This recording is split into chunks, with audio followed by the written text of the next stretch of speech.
Welcome to Reporter's Notebook, where we talk to the Washington Examiner's top journalists about the stories breaking on their beats. I'm Jim Antle. I'm joined today by defense reporter Mike Brest. Mike, President Biden has announced yet another aid package to Ukraine, sending over some more weaponry. What have we learned, and what's different from past packages? So the most recent package, which President Biden announced earlier this week, is for $700 million worth of aid. And it's brought their total amount of aid given to Ukraine since Russia invaded at the end of February to roughly $4.5 billion. And so this latest package includes HIMARS, which are essentially rocket launchers, and they're they possess a little bit more capabilities and longer range than the weapons the U.S. had provided to Ukraine previously.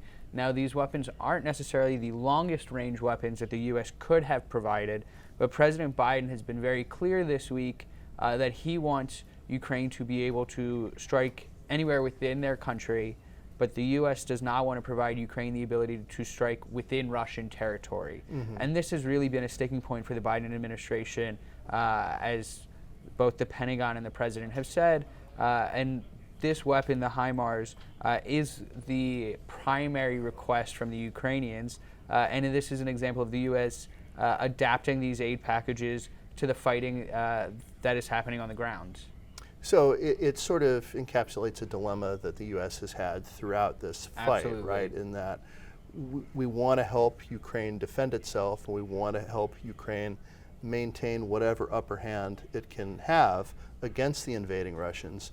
But we and NATO don't necessarily want to be a party to this war. We don't want to be belligerents in the war. Exactly.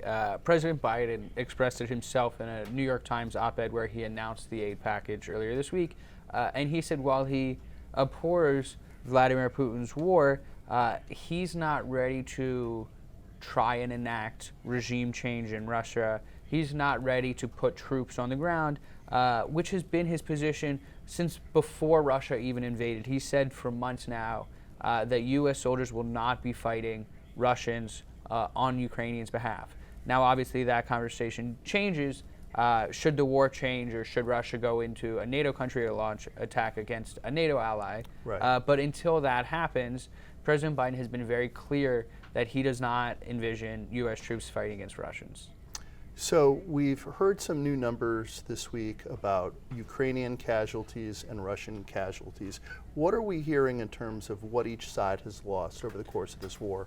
So the Ukrainians have been very forthcoming with the numbers of Russian casualties, but we haven't seen the same as it relates to their own casualties or Russia really providing much of any information. Right. And so we have to take this information with a little bit of a grain of salt because any party to a conflict has a reason to fudge the numbers a little bit in their favor.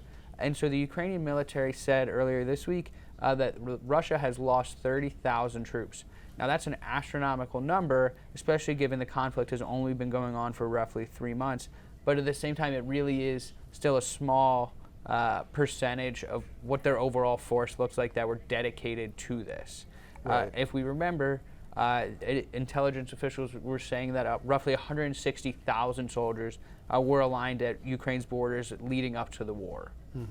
So obviously, what the real casualty numbers are is sort of important in terms of assessing where this war is. Absolutely. And who's lost the most.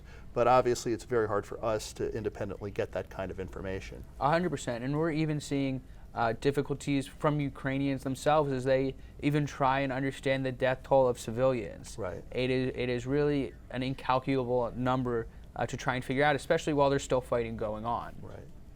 So we've also had some of the first successful war crimes prosecutions as relates to the Russian invasion of Ukraine. What's the status of that? I know it's a very small percentage of what we're ultimately going to see, but we have seen some. So we've seen 3 Russian soldiers get convicted of crimes committed in Ukraine.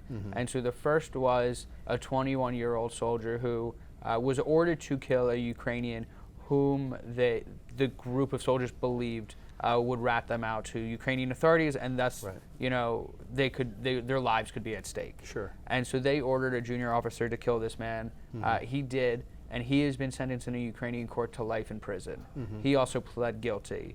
2 other Russian soldiers who were accused of firing artillery from Russia into Ukraine were later captured and apprehended once they entered Ukraine, and they were sentenced this week, each of them, to 11 and a half years in prison for the artillery fire.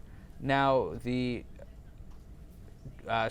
general prosecutor of Ukraine, who her office is investigating this, they've said for weeks that the number of war crime investigations that they're looking into is continuing to grow. Right. The latest we've heard was the number had surpassed 13,000. Now we've only seen 3 convictions, but Sure. 13,000 cases being opened, and they've even gone as far to say they have dozens of soldiers whom they believe have committed war crimes, and hundreds who could be charged under a different crime of war, which has more to do with the planning behind an aggressive military action against a sovereign nation. So, I mean, some of the prosecutions we've seen up to this point are individual bad actors, but there are ultimately going to be some cases built against people based on the entire invasion Absolutely. being a war crime of sorts. And so part of that is it's very difficult, and various administration officials have even acknowledged that it would be really hard for, say, President Putin to be held responsible, Right. especially if he doesn't leave Russia.